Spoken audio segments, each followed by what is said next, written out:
Welcome, everybody. This is Vigilant News for December 3rd, 2021. I'm Justin, founder of Stillness in the Storm, and I'm joined by my co-host, Ryan Delarm from Underground Newswire. Ryan, how's it going? It's going well. Always a pleasure to be here.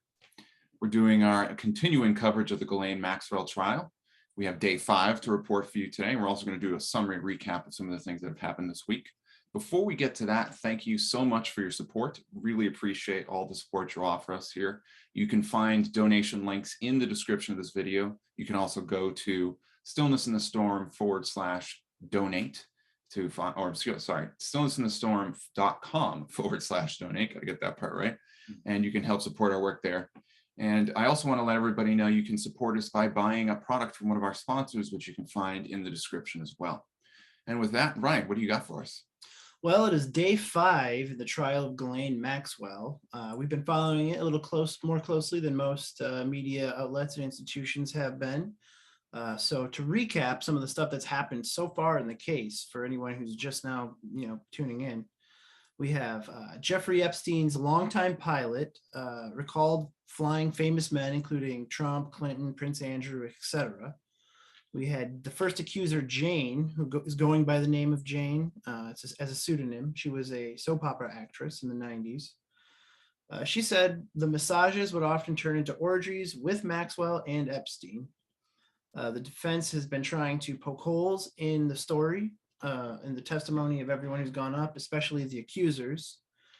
Prosecutors are painting the pair, Epstein and Maxwell, as partners in crime. Jurors have gotten a glimpse into Epstein and Maxwell's high-flying lives through various photos of mansions, jets. We actually just found a series of some 23 pictures that are being used as exhibits in this case, which are pretty interesting. Maybe we can toss a link or something. So more details ended up trickling out yesterday after we did our live. So I'll go over those briefly. I'm going to be reading off of my own notes and articles, so bear with me.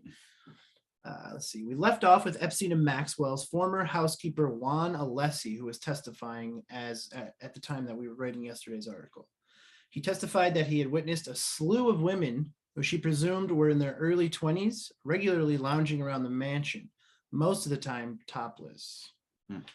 He claimed that he recalled at least 2 underage girls at the house while employed full-time between 91 and 02. Alessi identified Jane, the first accuser with the pseudonym, as well as Virginia Roberts Giuffre, who was, if you don't know who she is, she's the one who has the lawsuit against Prince Andrew. Alessi also testified that Maxwell had an employee handbook that warned, quote, "Remember that you see nothing, hear nothing, say nothing, and except to answer a question that is specifically directed at you." And that's apparently coming from a employee handbook that Maxwell wrote up herself. The defense is trying to make it seem like it was all Epstein and Maxwell is just a victim here, a victim of toxic masculinity. She's completely innocent. She didn't have anything to do with any of the estates where any of this evidence is coming from. But this former employee of Epstein's has said that when she came to start staying at the mansion, she made him start to refer to her by lady of the house, implying that she lives there as well. Now, you're going to hear some other things that are less than wholesome that this guy mentioned also. He described cleaning up after his boss's massages and finding large dildos, which he would then stash away in Maxwell's own private closet in the estate, which he said also had pornographic tapes and a leather black costume. Maxwell lorded over the employees at the estate and made sure that they referred to her as lady of the house, which we already went over.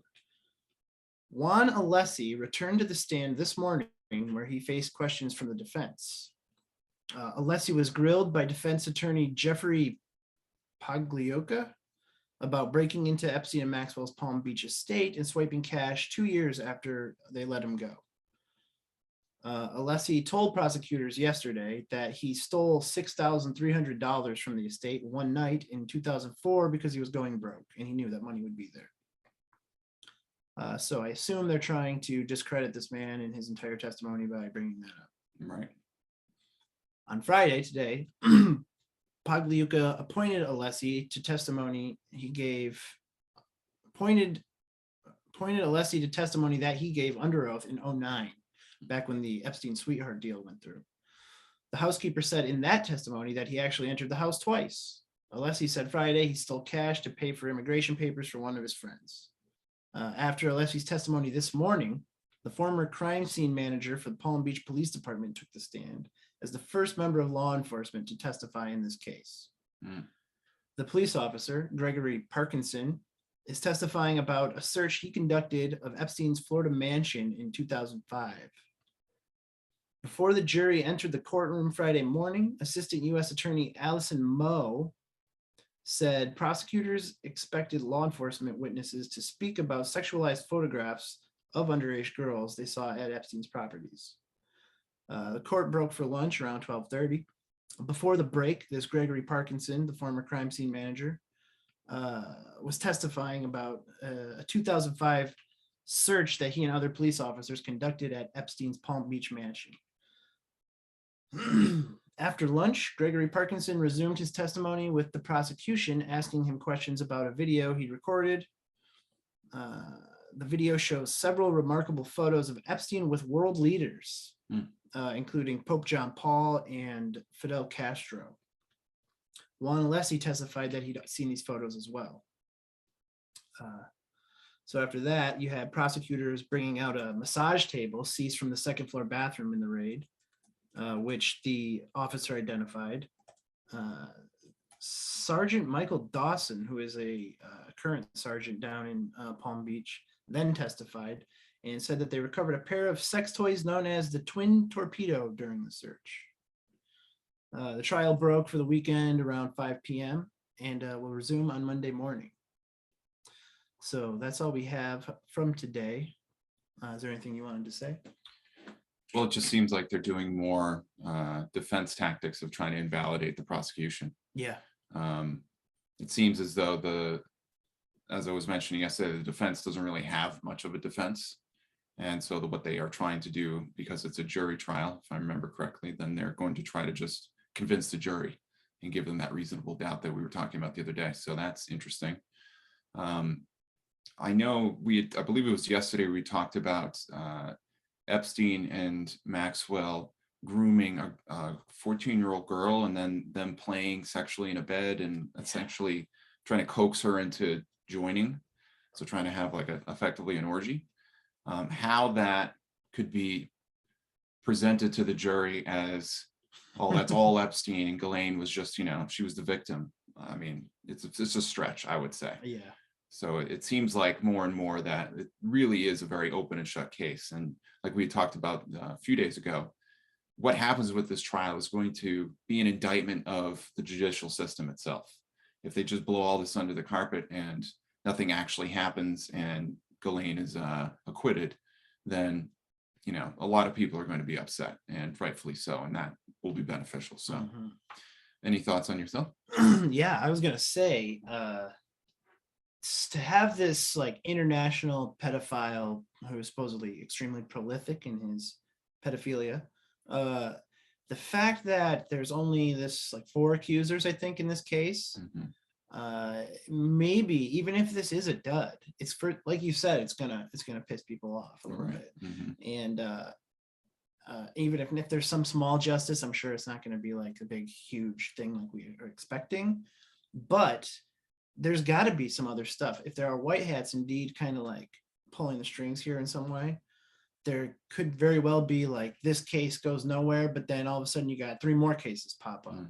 And you got to consider that there's also this lawsuit against Prince Andrew, which is from a different accuser, which wasn't even involved in this indictment. So I think that even if it's an upset, it's building on the public's, kind of like interest in this story. And I think if they find that, she goes innocent or whatever, there's enough people are just already know like the kind of stuff that's been going on here. There've been countless documentaries over the last few years. So I think even the most normie, CNN Kool-Aid drinking person you could think of is gonna be a little perturbed by her getting off, I think, if that is Right. the case. And that could just be like the beginning, and it could snowball from there. There could be more cases, more indictments. Who knows? That's just my personal theory, Right. I guess you'd say. Well, we have 6 more or 5 more weeks, I should say, of the trial. So Yeah. I have no doubt some big things are going to be coming out at some point, and we should have, at the very least, more people taking interest in this as time goes on, even though the media is trying to bury it like crazy. It's part of the reason we're doing these streams. So, well, great reporting, Ryan. Really appreciate it. Thank you. Thank you. And we will have an update for you next week. So we're going to take a couple days off for the weekend, and we'll do an update next week. So with that, thank you so much, everybody, for tuning in. Really appreciate it. Always let us know what you think in the comments. Should we plug our live stream for next week? Yeah, absolutely. That's a great idea. So next week on Thursday, we're going to be doing a live stream at 5 p.m. It's going to be the big live stream. So we'll have lots of news items to cover, spiritual stuff, interesting topics, all sorts of stuff. We have the memes of the week that Ryan's been working on. I pulled some really good ones. So definitely go ahead and check that out.